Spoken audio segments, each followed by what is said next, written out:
मालवा की उपनगरी बानापुरा की नीले ड्रीम कॉलोनी स्थित 4 अलग अलग सूने मकानों को चोरों ने शुक्रवार रात निशाना बनाया। पहले मामले का पता शनिवार रात लगभग 9 बजे चला, जब सौरभ गौर का परिवार अपने ग्राम बुंडारा कला से लौटकर वापस आया तो देखा दरवाजे की कुंडी कटी हुई थी। जब घर के अंदर जाकर देखा तो घर का पूरा सामान बिखरा पड़ा हुआ था तथा घर में रखी एक सोने की अंगूठी, 2 चांदी की पायल, 20,000 रुपए नकदी सहित अन्य सामान गायब था, जिसकी सूचना परिजनों ने पुलिस को दी। घटना स्थल पर पहुंच पुलिस ने निरीक्षण किया। पुलिस के लौटने के कुछ देर बाद ही जब कॉलोनी के लोगों ने अन्य बंद मकानों को देखा तो 3 अन्य मकानों के भी कुंडी कटी हुई थी, जिसके बाद कॉलोनी के निवासियों ने घर वालों को सूचना दी। साथ ही पुलिस को पुनः बुलाया गया, जिस पर पुलिस ने आसपास के सीसीटीवी खंगाले, जिसमें अलग अलग 5 लोग दिखाई दिए हैं जो चोरी की वारदात को अंजाम दे रहे हैं। वहीं जब कॉलोनी के लोगों ने अन्य घर देखे तो 3 अन्य घरों की भी कुंडियां टूटी हुई थी, जिसके बाद देर रात कॉलोनी के लोग सिवनी मालवा थाने पहुंचे। रविवार सुबह से ही सिवनी मालवा थाना प्रभारी पुलिस बल के साथ नीले ड्रीम कॉलोनी में पहुंचे, जहां पुलिस के द्वारा सीसीटीवी कैमरे खंगाले जा रहे हैं। घटना नीले ड्रीम कॉलोनी की है, जिसमें सौरभ गौर के घर से एक सोने की अंगूठी, 2 चांदी की पायल सहित लगभग 20,000 रुपए नकदी, विनोद पटेल के मकान से सोने की अंगूठी सहित लगभग 65,000 रुपए नकदी, दीपक गौर के मकान से घर की रजिस्ट्री, सोने की एक चेन, 2 सोने की अंगूठी सहित 25,000 रुपए नकदी एवं अनिल शर्मा के मकान में भी चोरी की घटना हुई है, परंतु उनका परिवार झांसी गया हुआ है, उन्हें भी सूचना दे दी गई है।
किस तरह की घटना हुई है?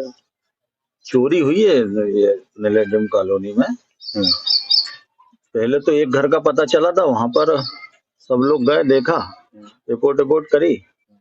फिर हमारे कॉलोनी के मित्रगण वॉकिंग कर रहे थे शाम की, तो देखा तो एक बावरी के निवासी हमारे विनोद पटेल जी, उनके गेट खुले दिखे। वो भी 15-20 दिन से गांव गए हुए थे।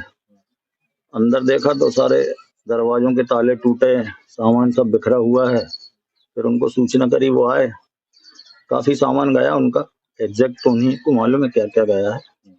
उसके बाद फिर एक हमारे कोषाध्यक्ष हैं, उनके भी पड़ोस में उनके साले साहब रहते हैं, ये चबोरा के हैं, रजोरा के दीपक गौर जी।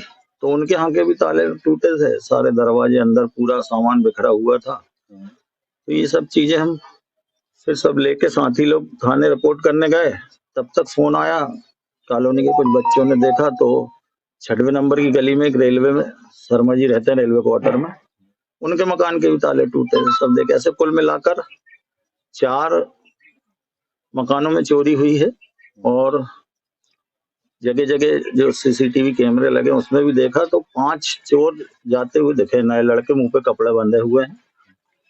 कम से कम 10-12 फुटेज निकली हैं, वो भी प्रशासन को, पुलिस विभाग को दे दी गई है।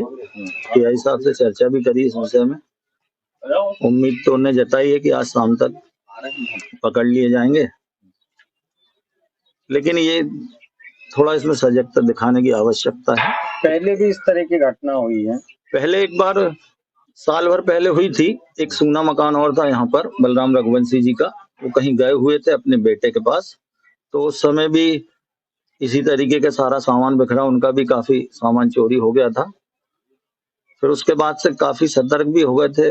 कॉलोनी के हम सभी लोगों ने आपस में सहयोग करके स्ट्रीट लाइट का पैसा जमा करके जलाते हैं, रोड नाली साफ कर देते हैं। चौकीदार रखा अपने गेट पे, चौकीदार राउंड भी मारता है, पर वो हो सकता है उन्होंने चौकीदार की राउंड की टाइमिंग मैच करी हो या जो किया हो। बाकी कॉलोनाइजर की तरफ से कोई सहयोग नहीं होता है इस कॉलोनी में।